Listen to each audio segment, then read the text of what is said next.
ಹುಡುಗ ಹುಟ್ಟಾಕೋರ್ನ ಕಂಡ್ರು ನಂಗಾಗಲ್ಲ, ಯುದ್ಧಕ್ಕೆ ಹೆದರ್ಕೊಂಡು ಓಡೋಗೋರ್ನ ಕಂಡ್ರು ನಂಗಾಗಲ್ಲ.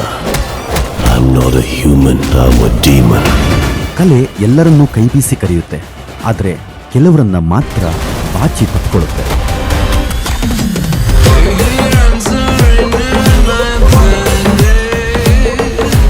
ಆಕ್ಟಿಂಗ್ನಲ್ಲಿ ಪರ್ಫಾರ್ಮರ್, ಸ್ವ್ಯಾಗ್ ಅಂತ ಬಂದ್ರೆ ಹೈ ವೋಲ್ಟೇಜ್ ಟ್ರಾನ್ಸ್ಫಾರ್ಮರ್.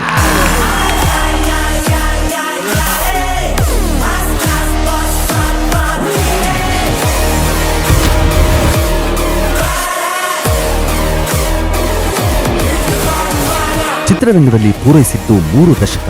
ಅಂದಿಗೂ ಇಂದಿಗೂ ಎಂದೆಂದಿಗೂ ಇವರನ್ನ ದೊಡ್ಡ ಪರದೆಯಲ್ಲಿ ನೋಡಲು ಅಭಿಮಾನಿಗಳಿಗೆ ಹೆಚ್ಚುತ್ತಲೇ ಇದೆ ತವಕ.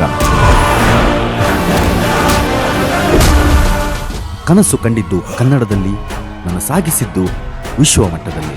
ವಾಯ್ಸ್ನಲ್ಲಿ ಬೇಸ್ ಇದೆ, ಆಕ್ಟಿಂಗ್ನಲ್ಲಿ ಕ್ರೇಜ್ ಇದೆ, ಆಟಿಟ್ಯೂಡ್ನಲ್ಲಿದೆ ಗತ್ತು ಗಮ್ಮತ್ತು.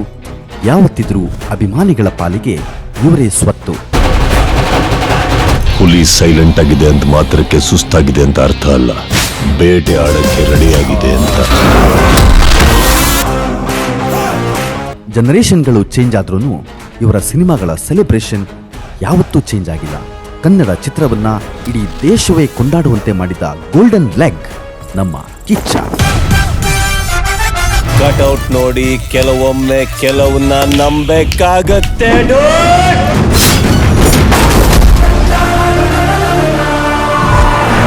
ಚಿತ್ರರಂಗದಲ್ಲಿ 30 ವರ್ಷಗಳನ್ನ ಪೂರೈಸಿರೋದ್ರಿಂದ ಇದು ನಮ್ಮೆಲ್ಲರ ಪಾಲಿಗೆ ಬರೀ ಉತ್ಸವ ಅಲ್ಲ, ಕಿಚ್ಚೋತ್ಸವ.